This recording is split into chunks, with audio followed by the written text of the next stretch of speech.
Le regard du spectateur, c'est ce qui donne vie à une peinture, c'est ce qui donne vie à une œuvre d'art. C'est-à-dire que c'est dans cet échange entre l'œuvre et celui qui la regarde que quelque chose se passe et qui donne du sens à la création. Gito Sato doit se sentir bien seul dans le vaste vaisseau qu'il dirige depuis 18 ans. Sculptures orphelines, toiles délaissées, les collections du musée de Grenoble semblent endormies comme en hibernation.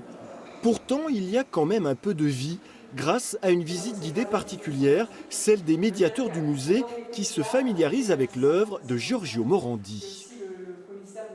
Une nature morte de fleurs qui représente des roses et qui montre en fait toute sa dette à l'égard notamment de Renoir. Sophie Bernard a co-dirigé la rétrospective consacrée à ce peintre bolognais du XXe siècle, spécialiste des natures mortes. Une exposition qui aurait dû être inaugurée le 16 décembre.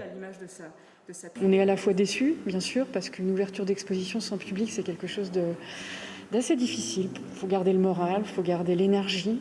Alors on la garde, mais c'est vrai que ça n'a rien à voir avec ce qu'on vit habituellement, où on a cette grand-messe qui inaugure une exposition, c'est un plaisir partagé. Donc là, pour l'instant, c'est un plaisir partagé en interne avec l'équipe, mais on a vraiment hâte de partager avec le public. Accompagné d'une large sélection d'œuvres italiennes du musée baptisé Italia Moderna, cette foisonnante expo demeure suspendue, comme tous les lieux d'expression culturelle, aux décisions politiques.